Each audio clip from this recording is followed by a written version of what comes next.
Hey, what's up, everybody? Super Saiyan Santi here, going live with my boy Guy Kelly of Hooker Gate. Hey everybody. Hooker Gate. I like saying that name. I ain't gonna lie to you.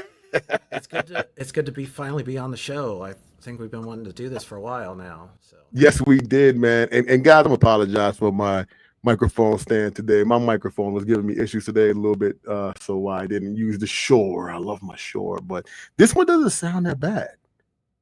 I got to give Blue their props for this thing. I think we put too much emphasis on the equipment sometimes. Yeah, You I can do agree. good stuff with cheap stuff, and $100 microphone. And I mean, it sounds crisp. It sounds very crisp. I cannot complain. And easy to just plug in. So everybody, it is not a commercial for Blue, but Blue, when you're ready to pay me, holler at the brother. So, guy, I know we've been wanting to do this for a while. I'm super excited to have you on the show because you're a dope individual. thank Outside of you. just all you do, you're a very cool cat. You're very I relaxed, appreciate down to that. earth. I dig that. From Cincinnati, right? That's I lived there for a long time. I live in Cleveland right now, Okay, but but I know you're in it's been a Cleveland long now, time. but I know you Yeah, it's were been a once there in Cincinnati. I see it. You got all the Bengal stuff all over your page. Yeah. I have done a lot of work for the Bengals over the years, Okay. so I'm not Okay. actually much of a fan. But my last job, we did publications for the Bengals every year. So I met a lot of players and did photo shoots with them, and met a lot of people in the front office kind of stuff. So that was a lot of fun.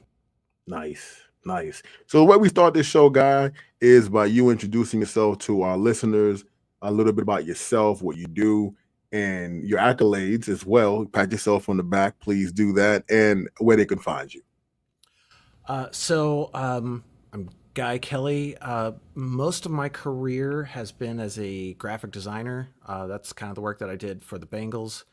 Um, but I've always been an audio person and a musician. And a couple years ago, a friend of mine had an idea for a podcast called Hookergate, and we entered a iHeart Next Great Podcast competition. It was in 2021, and believe it or not, we won it. It was hard for me to believe it, and that kind of started me on my podcast journey.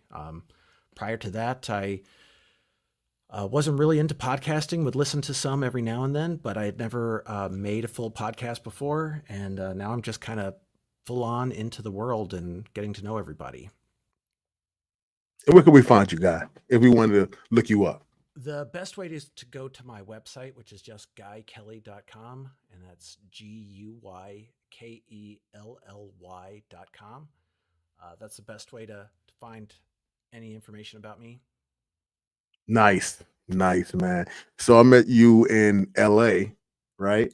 And Yes. from LA, we clicked and Hmm. met again in DC. Yep. And I kept saying, I got to get this guy on the show. So I'm super happy to have you here. And everybody, you, of course, you know me. I'm at Super Saiyan Santi. Shout out to my co host, OG Frank, Quanta Diva Rollins, Red Crocs, and also my co founder and partner in crime, Rex Corollis. However, tonight is just myself and Guy because I had to get this brother on the show. He's always repping with me, he's always giving me hearts on my everything I post, which is dope. I appreciate that. I always check for that. For those that do that, I try to do the same back for everybody. But I had to get you on the show because of all you've done and what you received. But before we start that, I like a fun question that I started asking my guests, especially people like yourself, entrepreneurs and people that created something out of nothing. What is your fondest childhood memory? Whew. Probably skateboarding. I got into skateboarding when I was like 10 or 11, and I still do it some, not much because I'm old and can't hurt myself.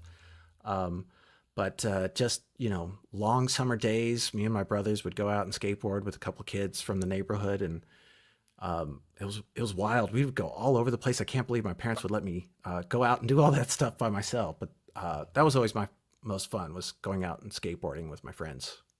I remember those days, the 90s and the late 80s skateboarding was dope, man. Hmm. Backpack, your Yep, headphones, yep, good music. yeah. Music was amazing back then too, so it was a good music to skateboard to. When I was in college, I was a little bit older too. I started longboarding. I'm a skateboarder too, but then I started longboarding, man. I love just being on the beach. Like I used to live in Miami, and I used to just longboard on the beach for hours. But yeah, that's great stuff right there. So you like the skateboard. Okay, cool. No wonder we click, man. I'm I'm a boarder as well. It's a Wu-Tang. Awesome. That was my stuff. Yeah. So let's talk about a little bit about what you've done and all you've accomplished. What's been your absolute favorite sound effect to create in Hookergate? Well, there's a couple of things that come to mind because I play, sort of multiple roles on Hmm. Hookergate. I'm basically the all-around audio guy. Hmm. So I, do the editing of the audio. My partner, Lindsay Byron, is the host, and she writes everything, and she does interviews. So I get all the audio in, and then I've got to edit it, process it, make sure it sounds good, and then I add the sound effects. But I'm also, writing original music for everything. Hmm. Um, and all of those different tasks sort of require a different part of my brain. Hmm. They're very separate tasks, even though I'm handling them all. So for the sound effects, my favorite part was the very last scene of the first season, and I almost hesitate to say it because it involves a cliffhanger. So if you haven't, for anyone that hasn't watched it, I don't know if I want to spoil like how the first season ends, um, but we're setting up, something and making it feel like it's the end, and then there's a big twist at the end, and involves really big sounds, and that is probably what I'm most proud of as far as the sound effects go. So, sorry to be vague, but that just Hmm. everybody go listen to Hookergate and listen to the very last episode because the last scene is the best thing, my favorite thing that I did there. Um, if I can talk about the music a little bit, Hmm. the I was not sure what my favorite part of the music was because I got to do a lot of different cool stuff. But there was one character. It's a true crime story, so all these people are real, but we're like dramatizing things. So I call them characters, but they're real people. And a guy named Rodney Smith is the journalist who broke the story. And maybe in a minute I'll give a little background about the story because that might be useful to know. But uh, the for all the different character sets that we deal with in the show, I wrote different theme music for them so that as the episodes go on, as we switch around between characters and storylines, I'll bring back in the theme song for a certain character that I wrote that clues the listener into that we've changed the story and which story we're on to. And so for Rodney's, I got this idea really early on, and I started out his theme song with a beat that I made with typewriter sounds, because this was back in the day when you'd be typing everything as a journalist. So it's this, sort of hook and beat that I built out of typewriter sounds before the rest of the music kind of comes in. Hmm. And that was really fun. I really like doing weird kind of stuff like that. When did this all come about for you to do all of this? I know you said that she created the idea and she came forward to you and said, this is the idea I got. What were you doing at the time when she came forward to you and said, hey, this is my idea? What were you up to? So I was a graphic designer at the time. Hmm. Graphic design is what I went to college for, have a degree in fine arts, and been working as a graphic designer for 20 some years. Um, and that was, but I've always been a musician and an audio person. So I've been a Hmm. musician my whole life, and I've been writing music since I was 13. And so that's why Lindsay came to me. We've been really good friends for a long time. We've known each other for a while. Our families are, friends with each other. My wife Hmm. and I go on vacations with her and her husband. Um, and we've collaborated before on other things. So I've done some design work for her. She wrote a book a few years ago, and I designed the book for her. And her last podcast that she did, she asked me to do the theme music for it. Hmm. I'd done that, and I've done a few other music projects for her. So when she had this idea, she had a vision from the beginning that she wanted sound effects and original music and all these things. And I was the person that she knew that could do all of that. And so she gave me a call, and I was thrilled when she gave me the call, because I was like, this is exactly the kind of thing that I've always wanted to do. Sign me up. Like, I'm there. And did you have a job, or did you end work to do this, or you maintain your job while you did this? So I had a job at the time, and through the competition process, I had a job. After after we won, my wife got a new job that moved us to Cleveland. So I was living in Cincinnati when we entered the competition and won. And then she got a new job that moved us to Cincinnati, and it was right around the same time. And so it was a good time to just sort of strike out on my own. So that's when I quit my full-time job and started doing audio full-time. Congratulations. Thank you. Was it scary to do that? It was. My wife does have a good stable 9 to 5, with a salary and a paycheck coming every day, which makes it easier. Teamwork makes the dream work. Yes, yeah, and any leaner months that I've got, it's all right with we can work through it. So, yeah, it's not easy. It's a hustle. I have a new appreciation for work, honestly. Like, I don't procrastinate anymore. When I worked in an office, like, I'd spend most of the day looking at my phone, trying to think about what can I do to fill this time before I can go home. And then, the last 30 minutes, I'm like, oh, dang it, let me try to get some work done real quick. And now, because I don't get paid unless I work, I can't sit on my phone for 8 hours and collect a paycheck. So I don't goof off at all. Like, I'm motivated to get stuff done. Yeah. And when I work with people who have a salary, work on a project, and I'm working with someone in-house who's a salaried person, like, I was like, oh, your motivation is zero. Like it takes forever to get anything done. So I like it. I think it's good for me and my, habits. Yeah. It helps your creativity too, Yeah, for sure. because you're a creative person. I checked out your podcast with the one you sent me. Did some research on you. You're a musician, like, to its core. You played a lot of instruments at an early age. You said you couldn't really read the music, but you can play by ear. Yeah, for the most part, I know a little bit. Like, if you give me enough time, I could tell you what notes are on. If you handed me some sheet music, I could be like, yeah, that's an A or an A sharp. But, I can't sight read, and I never actually, I never think about music theory or anything like that when I'm playing. I just play by ear. But you understand it, though. Like, you got a good comprehension of it. I do feel like I understand it. I do feel like the older I get, the more I realize how much I don't know. So I'm still learning stuff. Just a couple weeks ago, I learned the Phrygian dominant chord or scale. Didn't know anything about that, and now I'm like writing all these songs in that scale, and which is really cool. But that's probably something I should have learned when I was 15 if I was really serious about all this. So. But is it true that we should have learned it, or we're just learning it at the right time? Because without learning it, look at where you've gotten to. Sometimes when we know so much, we make it harder than what it really is. And because you're just having fun, I believe that's what also assists a lot of us do well in something that we wanted to do. We're having fun. We don't care. We test the boundaries, we test the limits, we push it. Because when especially with me, I had to dumb things down. I'm like, okay, all of this stuff, but you're taking way too long to put out content. Put it out. Put the shit out. Stop taking so damn long and just put the shit out. Because I always tell a lot of people, what I say now a lot is, there's a lot of wealthy dummies out here. And here I am with all these degrees, not making any money. It makes no damn sense. So hurry up and put it out, because you got to beat them to the race.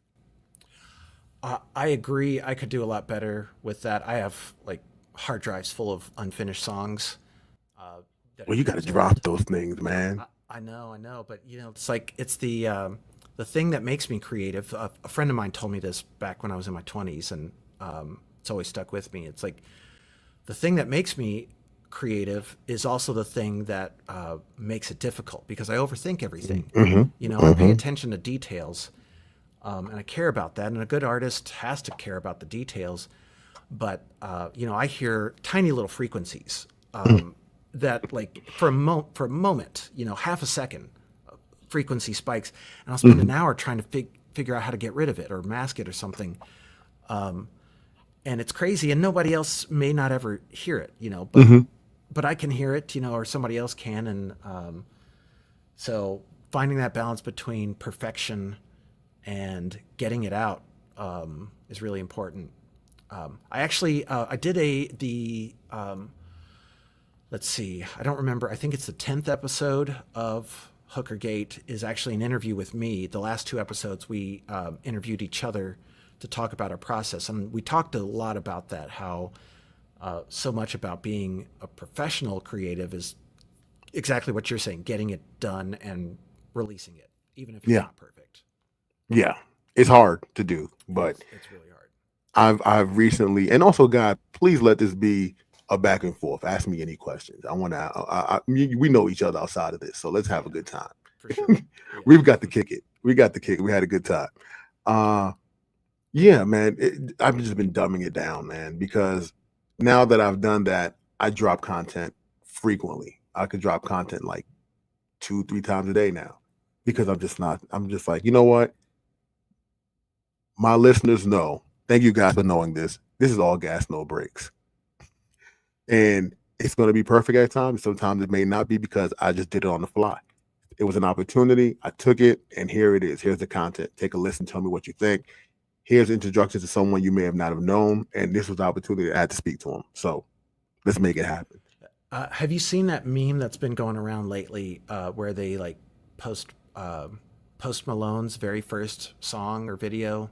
And I don't even know if it's true, but there's this video that is going around everywhere that I see on Instagram all the time, and it says it's Post Malone's first song, and it looks like a young teenage Post Malone, and I think I've seen it. It's like VHS quality. Oh yeah, it's so bad. Like all of it, it's so bad. It's like, here's your inspiration for today. This is Post Malone's first song. Like, we all got to start somewhere. Man, brother, you got to bump. You got to take the bruises and fail. And succeed sometimes. Sometimes it works out well because you may learn from that little mistake. Okay, no, that actually works well in my professional take at it. You know what I mean? So that's what I love about it. Going raw. It helps me learn. So when, like, recently today, I just put it out. I did a baking show for one of my buddies. Never shot one before. I said, yo, we're going to make a baking show. I'm a podcaster. It's going to be like a podcast. I don't care. I'm going to figure it out. And I just shot it. And I put it out today. And it's getting good numbers. And it's just, I just didn't care when we ran it. And also when we did the show, we ran it live. So you're seeing me walk by, get up, move microphone. I got an assistant helping me and everything. But the edited version, I cut all of that out. You know what I mean? But the live version, I had it out there. And I put it out and it's doing well. So, you never know. You got to learn it. Sometimes what I love about the world we're in today, people like to see the come up. Yeah. Well, I follow a few like woodworkers and like people who like build objects on YouTube.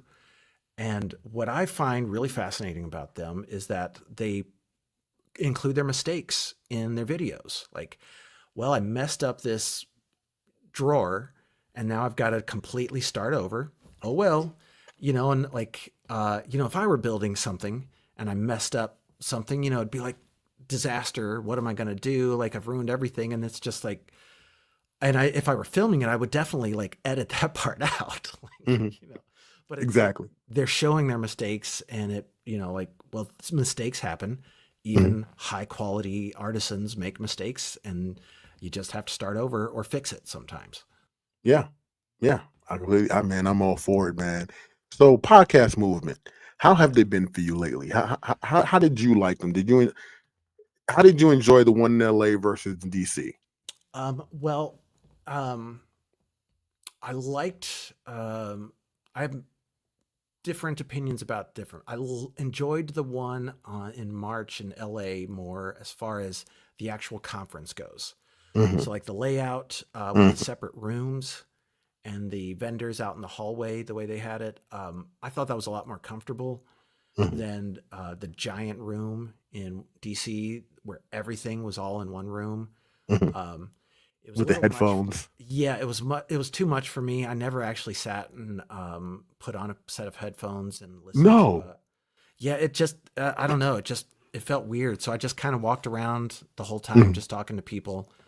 Um, and but even then, it was just so loud. Like every now and then, I'd want to take a break because my ears were ringing. It was so loud in there. Mhm. So, Mhm. but there were a lot more.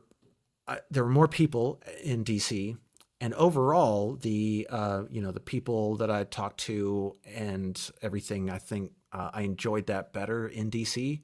I Mhm. enjoyed the full thing better in DC, but LA was great too. I really liked it, but I So didn't like what? yeah. Oh, no, no, I didn't want to I did interject. like the layout of how they had it set up in LA better. Yeah, I can see that. I can see that. I believe what they're doing is the ones in, from what I was told, someone is trying to explain it to me that the ones in March are more industry, more professional, whereas the ones later in the year are more of the entrepreneurs, more of the new podcasters, more of us, just the regular podcasters. So you could get more of that there. So that's what I got, the same vibe as you stated.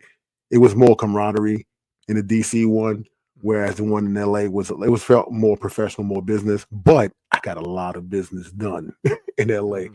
I connected with a lot of powerful players that took me into DC, and it helped me out tremendously with the connections that I made. My question I like to ask is, because I saw you there, and that's where we met and we clicked there. What caused you to go to the conference and then maintain going to conferences? It was when the podcast came out, Hookergate. I worked on it for almost 2 years before it Mhm. was released. Like it was a really long process working on it because we finished the whole first season before it was released, and it was really complex. We finished it in November, and then it takes several months to get on the schedule because it's on iHeart and they run a very advanced, like well in advance. Their schedule's really far in advance. So um, it wasn't until March, so it was about 4 months that it took to actually get it on the schedule after we were finished with it. And in the meantime, I was like, well, when that comes out, I got to really start making my moves, to try to see what else I can build off of this. Mhm. And but I didn't know what to do. I didn't know anybody in podcasting. I just knew my friend who we won this contest with, and I didn't know how to meet anyone else who made podcast or might want to collaborate with someone that does what I do.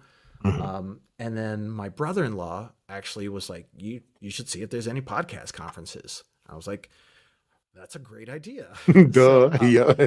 I literally just Googled podcast conferences, and Mhm. Podcast Movement came up, and I saw that iHeart was a sponsor. So I emailed my producer at iHeart asking him if he thought it was a good one. He was like, "That's the one that we put all of our energy into. So Mhm. if you're going to go to one, go to that." Mhm. Um, and so that's what made me decide to go to the one in LA. It was just on a whim. Mhm. I didn't know really what to expect.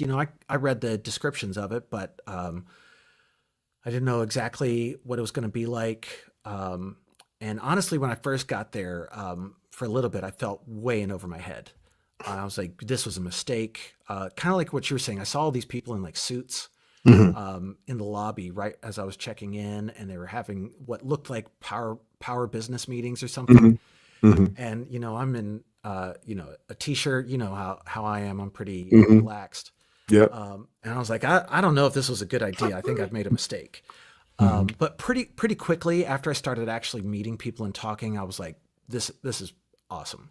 Yeah. And it's definitely I think you got to go into it wanting to just meet friends and make connections. Um, you know, if you're going there to like hoping to come back with money, like that's probably not a good idea. Like nobody's and I didn't go there with like trying to sell anything or anything like that. But you're playing playing the long game, I guess. Hmm. Like uh, making connections just for building your network for Hmm. potential things that might happen in the future. 100% agree. My first podcast movement was Vegas. And similar to you, before I went to the podcast movement, I started going to Afros and Audio. But I didn't know that there were communities for podcasting until I went on Facebook, put in podcast communities. I found Afros and Audio. That's the one that's ran by the Black Podcast Association, and also Afros and Audio. They connected together to do that. Yeah, I met some of those guys in DC. Exactly. Yeah, they were hanging with. I hung out with quite a few of them. Yeah. So they put me on to the conference game. And then from there, some people were telling me, you got to check out Podcast Movement. And I'm like, okay, Vegas. All right, I'm going to go to Vegas. I'm like, dude, I'm not a Vegas guy. I don't like gambling and all that. So I had all that in my head. But anyway, once I landed and I started seeing, I saw how big it was and how many people were there and everybody was friendly. Yeah, I'm in. I'm all in now. I am addicted to it. Then I met Jared. He's actually cool as hell. So now I like him. He's cool. I'm like, okay, Jared, I'm in it. I'm coming to all the conferences now. So I'm waiting for the one in Chicago. I'm super excited for that one, and I'm gonna keep on going. And I'm gonna keep going to more because it's like you said, it's the long game. It's about networking. And also, if you do, I mean, you may not sell anything, but at least you get to especially what I like about it. I get to the guy that makes a decision. I get the decision maker right away. I don't have to knock down doors anymore. I have his business card. I have her name. Now I'm just going right through the door, and they know me. And you know how you and I are. We get along with people very well. So when they know me, they really know me. They're cool with me. So that's what I love about it. And ever since I've been going to them, I mean, like literally weekly, I'm having a meeting with some sponsor, somebody, because I've connected with these people. Hey, Santiago, this is what he's doing. So I tell everybody out there, everybody listening, please go to these conferences. If you're a podcaster, you should go to every single one of them as possible. But Podcast Movement is one of those that I most definitely would stand by. Please attend it. I'm also about to attend Podfest in January. I think it's in January in Orlando. I think I'm going to go to that one too. It's going to be my first one. How about yourself? Awesome. I am not familiar with that one. I think I've heard of it, but I don't know anything about it. You said it's in December. I want to say January of next year. I think. Don't hold me to that, but I believe it's in January. Podfest, and it normally takes place in Orlando. Yeah, I'll have to look into that. I haven't actually made any decisions about. I haven't thought about conferences for next year, other than I want to go, but like I need to actually think about what works. I'm definitely going to go at least to one of the podcast movements. I'm not sure. I'm going on a vacation right before the one in Chicago, so I got to make sure I can get all those details to work out. But I enjoy them. I'm hoping to go to both of them. Awesome. I hope to see you there. If not, Yeah, you got me on Instagram. You got me on Instagram. You got me on all my socials. So, do you have a question for me? Because I can bombard you with questions, but I know you wanted to cover some topics as well. Yeah. So, well, let's see. We talked. I know you talked a lot about when in DC talked about using AI tools. Yeah. And I honestly have only really dabbled with some of them. So I'm curious what you're using them for and what you think of them. I'm using them for so I listened to your podcast. I forgot the name of that podcast you were on. Clipped. Yes. Great interview. Homeboy did his thing there. And you were talking about your web design and your thumbnails. AI. I'm utilizing AI for that. So when I want to create a scene or create some type of look, I create them in AI. I no longer have to reach out to a web design. Well, I want to take your money from you, but I don't got to go to a web design or art. Anyone that draws or anyone that's an artist any longer, I can just create it on the fly. I created a logo for a peer of mine just recently. He just needed a logo quickly, and I was like, bro, I can just create it for you in AI pretty fast. I think my wife was sitting there watching me. She's like, you did it in 10 minutes. So I use AI with that. Also with I use it I use it for just creating descriptions to just tighten up my language, make sure that search engine optimization is up to par. So what the words I'm using, the keywords I'm using, I use AI to assist me identify which ones will work because I want to rank first. And with doing all these things, it's helped tremendously. It's given me, I feel like now I have a staff without having a staff. Mm-hmm. Yeah. Yeah, I can see how that would be really useful. I've had really mixed results with my experimentations with AI. I used I used the image generator in Photoshop, which I think is Mhm, basically Adobe Firefly.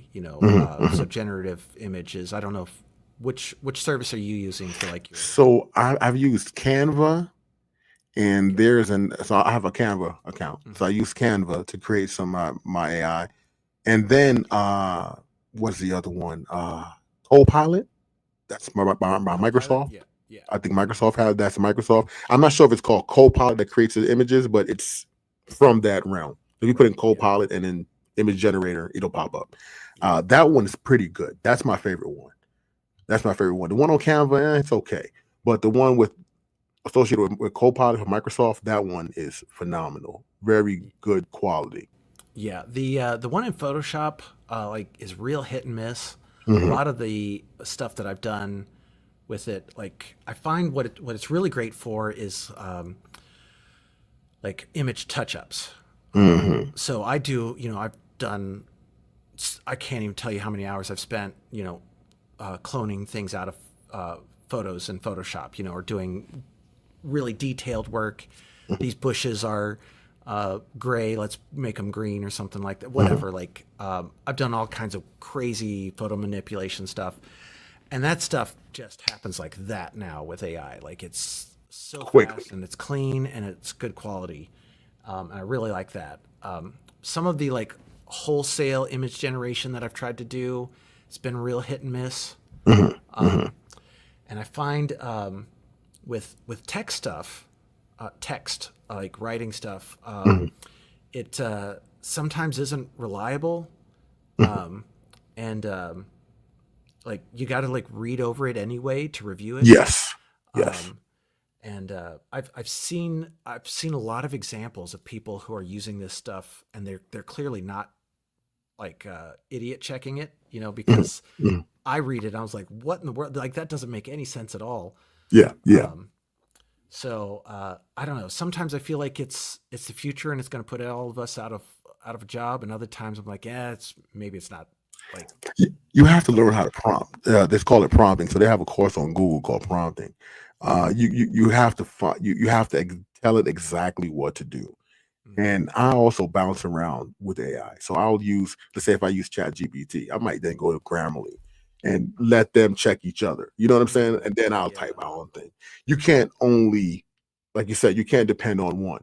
And you can tell when people do when they just don't read anything. You can't just copy and paste. If you do that, we're going to be able to tell that's AI and it sounds awful.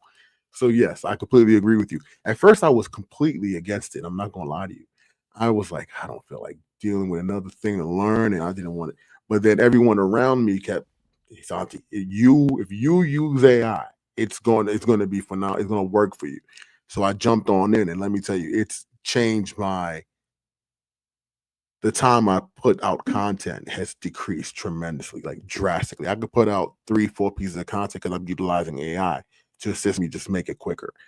But you're right. You do need to dummy check it. Just don't put hmm, anything out there. yeah, You cannot do that. You cannot do that. So yeah. let me jump into some questions for you here. Sure, sure. So your small town roots. Let's talk about that. How did that shape the way you approach the mystery and suspense elements in the sound of your work?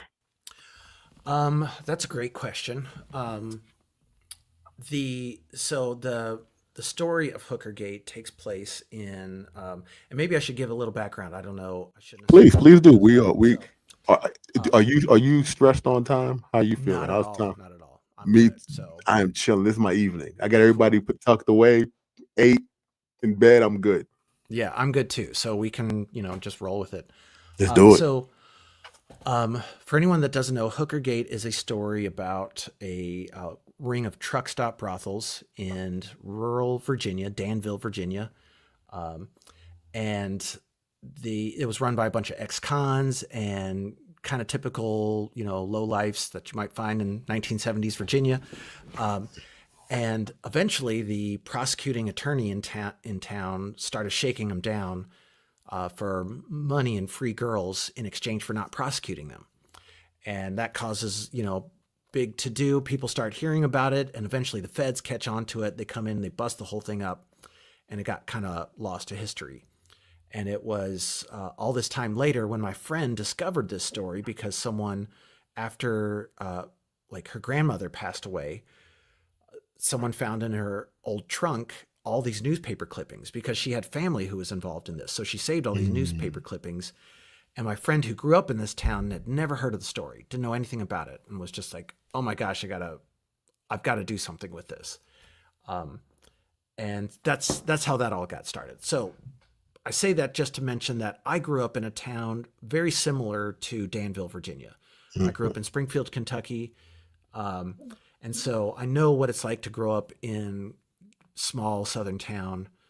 Like Springfield is like 3,000 people, like tiny, Mm. tiny, surrounded by tobacco farms. And that's exactly what Danville is like. So when I would work on it, I would draw from my memories about growing up. So there's this diner that takes many scenes take place in Hooker Gate. Mhm. Um, and I just thought back to myself the times when I was 8 years old. My parents would take me to Sacconi's, the little diner there in Springfield. I don't think anybody from Springfield's going to hear this, but if they do, they'll know what Sacconi's is. Mhm. Um, and I just imagined what it sounded like.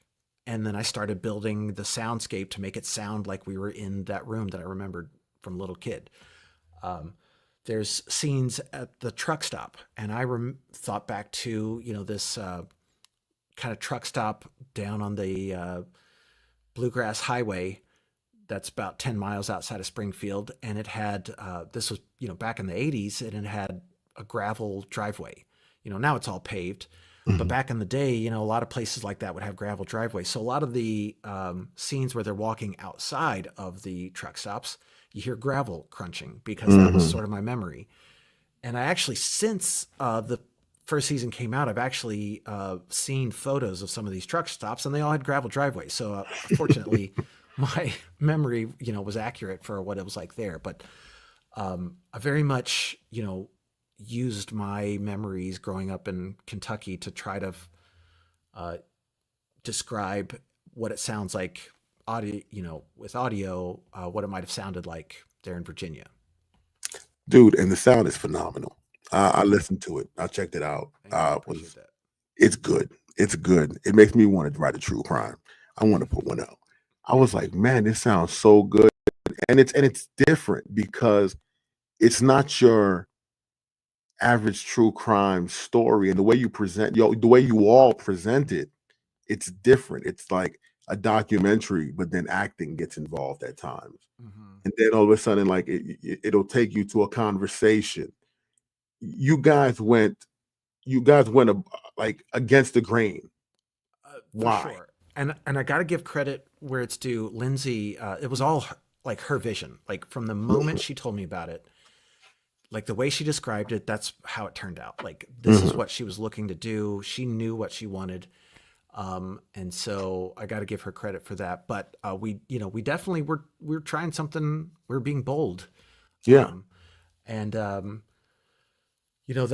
can be risky sometimes Mhm. because not everybody likes things that are different. We got a lot of people who are just like, what is it with all uh, these different voices and everything? Like, can you just tell the story? Because they're used to sort of like straight, just a person talking and telling the story the whole time. I don't like that. Imma tell you, I love the way you guys do it. You keep me involved. Like, I hate when someone just tells me a story. I feel like I'm listening to an audible. This is Yeah. not an audible. What we were thinking of, what I always told people, like we were making a television show without the Mm, video. But what's probably a mm. better way to describe it is we were making an old timey radio show. You know, Yes. back before Yes. TV. Think of like War of the Worlds. The Mhm. Mhm. or things like that. People gather around the radio and listen to a story where people are acting things out, and there's somebody doing sound effects, boing, in the Did you background. grow up listening to that type of stuff? Were you Um, into that? I didn't listen to much of that. I would hear about some of it, but I didn't listen to a whole lot of it. Okay. The So reason I ask is why. I mean, she did have that idea in her mind, but you took it on. Did you go and do some research on old time radios and then create I your didn't. sounds? I didn't. I should have. Honestly, what I did, most of my research I did was watching TV shows and listening to, like, really paying attention to the music and the sound effects, which is something we don't really, most of us don't do. I don't even do it. I love music and sound, but when you're watching TV, you're so focused on the visuals, you just kind of forget about everything else. And honestly, when you do something really well with the audio, a lot of times it does fall into the background, and but you miss it if it's gone.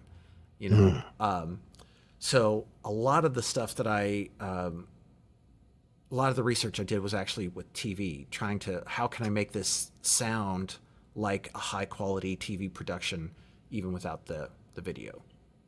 Mm. And from my understanding, you're playing all of these songs that you're creating for it on the fly.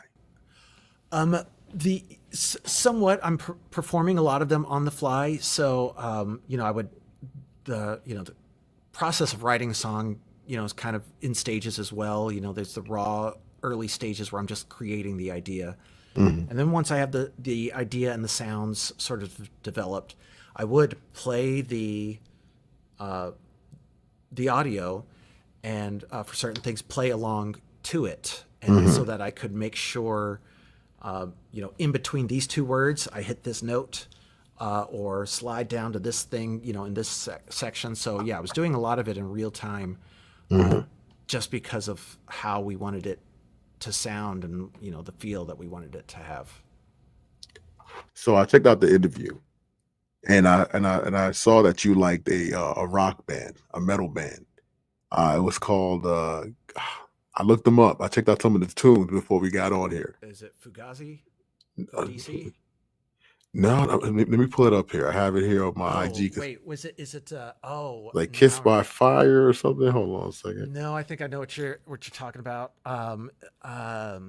Firehouse. Firehouse, yeah. Firehouse. I never heard of Firehouse. They weren't that big, but they were big in like. They got 98 million views on the YouTube video. Yeah. So I don't remember what year.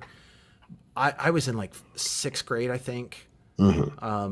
And they had a video came out on MTV, and this was before grunge, which like totally changed my life when I like saw Nirvana and that kind of stuff. But at the time, I see this band, they got this big hair. And Yep, the big hair bands.